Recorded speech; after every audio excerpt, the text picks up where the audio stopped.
A firmware update has been released for the Icom IC-7300. Let's talk about its features, and I'll walk you through today how to install it.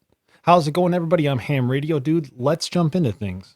I'd like to thank HE7SM David Brown for letting me know that this firmware update has been released. See, I've been waiting very patiently since the 705 firmware has been released, and as soon as it was released this morning, he let me know. So thank you so much, and it really helps the whole ham community, not just one person. I'll go ahead and link this page below so you don't have to go through all the Icom pages just to get to the firmware update. I am going to really quickly read the major changes that are included in this firmware update, and if you don't want to read this or listen to this, you could just skip ahead. But the changes from version 1.30, Spectrum Scope has been improved. A scroll mode that can seamlessly change the displaying scope range depending on the operating frequency has been added. A pop-up screen that displays when span or edge change has been added. The number of fixed edge memories has been expanded to 4. Each band independently memorizes the reference level. That's kind of cool. Improved the scope function of the RSBA1. Now they talk about the preset function has been added for FT8 operation. A preset function that can set each operation has been added. Multifunction dial is enhanced. A multifunction dial now works as a memory channel selector in the memory mode.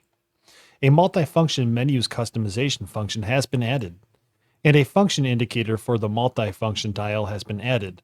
And a couple of cool other changes too, and I really like the second one here, but a front key customization function that can change the function of the Vox break-in, auto-tune, and up and down has been added. A mic key customization function that can change the function of the up and down has been added. Now that's really cool. The band stacking register window has been added.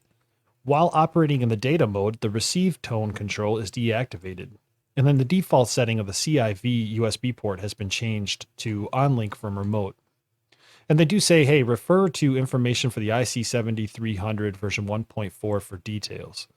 And if we click on that, it's going to bring us to this page here, which actually I'll link as well. But they go into all these details about everything that's been added, and you can see your FT8 presets here.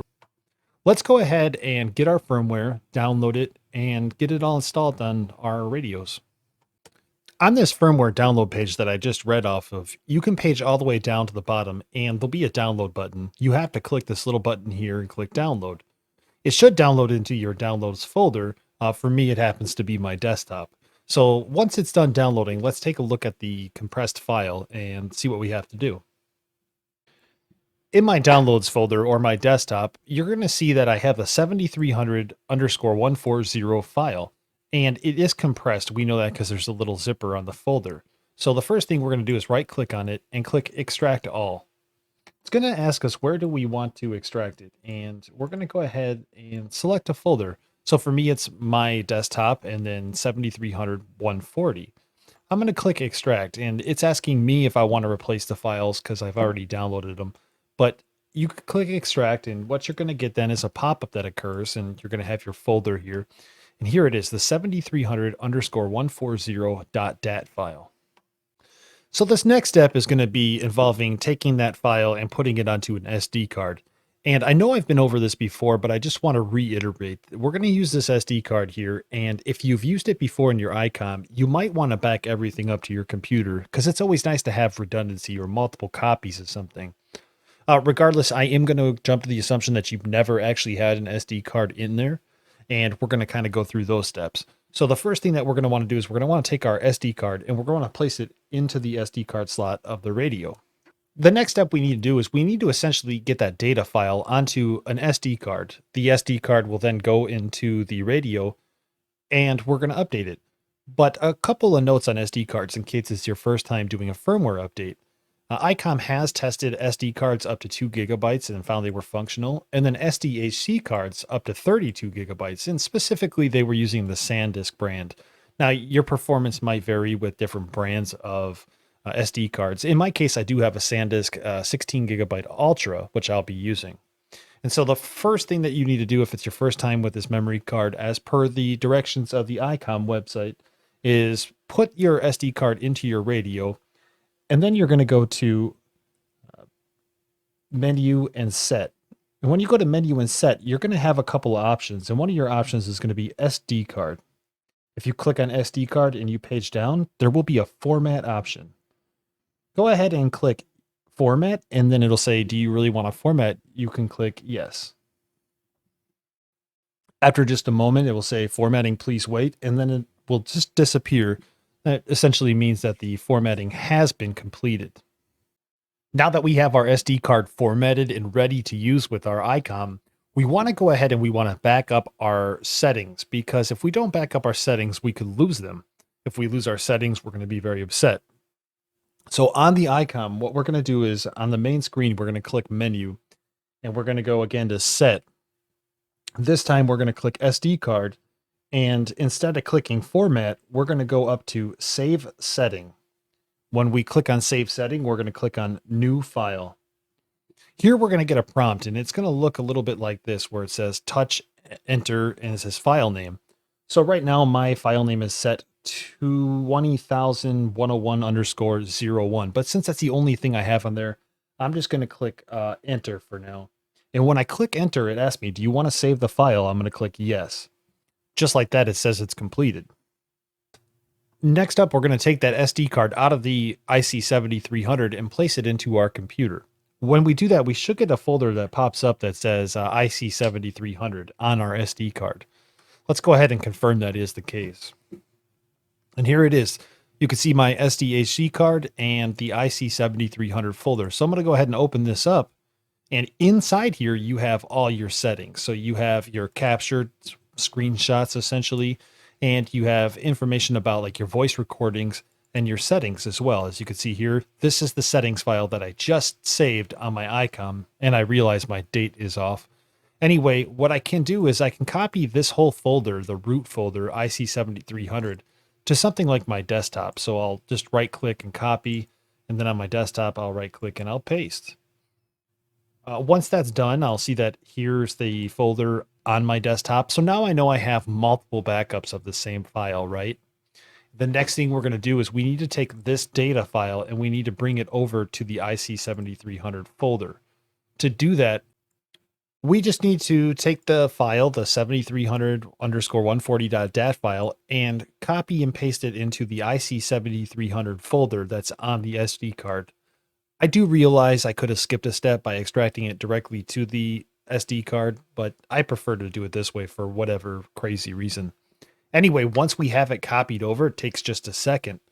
Our IC-7300 SD card is now ready to go back into the IC-7300 and get an update. The next step is to insert our SD card and update our firmware. So let's go ahead and watch the video and do it now. Step 1 is going to be insert the SD card. And with the SD card inserted, you're going to click on menu. And once you click on menu, you're going to go ahead and click on set. From set, you're going to find SD card and click on it. From here, you're going to find firmware update and click on that and read through this firmware update information. Once you're done reading, go ahead and click yes, and then select the firmware update 7300_140 and click yes. You'll see here I had a hard time hitting yes, and the reason is you have to actually hold down the word yes. Here you'll see I held it down and it says checking the file, please wait. Now it's updating the firmware. Firmware updating has completed. The IC-7300 will now reboot automatically. Once the 7300 reboots, you can kind of see in the lower right hand side it says 140. And we're back to factory defaults. I do apologize about the focus on this camera.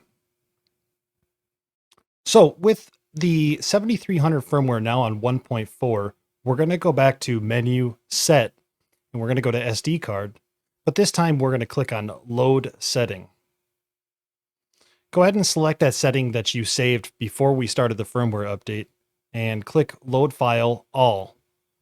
The new ref adjustment setting will be saved. Yes. Now it says it's completed. Go ahead and restart your Icom IC-7300. And when we do so, we'll have our old settings with the new firmware. That's all there is to update the firmware in the Icom IC-7300 to version 1.40. Let's go ahead and take a look at some of those features I had talked about. This is something I should also mention that I'm not going through a complete tutorial walkthrough on what every setting does, but mainly giving you an idea of what the settings do and kind of showing you where they're located. The first setting that I go through and I kind of look at is the front key customization. And basically what that is on the front of the radio, it's physical radio, you have a few keys. For example, the Vox break-in and the tuner. And what I do is I can go through now, I could change what those buttons do. So it's not always going to be a tuner tunes it, or the Vox break-in is actually a Vox break-in. You could see here, I can click on any of these, for example, channel up or channel down, and I could change what it does essentially. So for example, the channel up key could now become a voice keyer. And so if I was in CW mode, I could hit the channel up key. It would then replay whatever CW I had in that memory channel. Along the same lines as the front key customization is the mic key customization. And I could change the up key and the down key now to be certain things. Like, for example, again, the voice keyer for CW or voice mode. But there is a bunch of different things you could change those up and down arrows on your microphone to do. So keep that in mind. The next thing we're going to look at is the default setting for the CIV port has been set to unlink from the remote now by default. I was able to access that by going to the menu and set function connectors. And then if I page down here, you can see CIV USB port unlink from remote. So that is again by default now. You know what I'm picking up on this real quick too is I really respect Icom. I just want to throw it out there. Icom gave some really, really great documentation. And not only did they give great documentation, there's screenshots of everything that's changed. So like, here's the SD card location. Here's the recording location. Here's how you do band stack registers. Here's how you do your front key customization. Everything is in this firmware update information page I'll link below. And I could really respect that. But I also respect Icom's approach on this whole firmware update.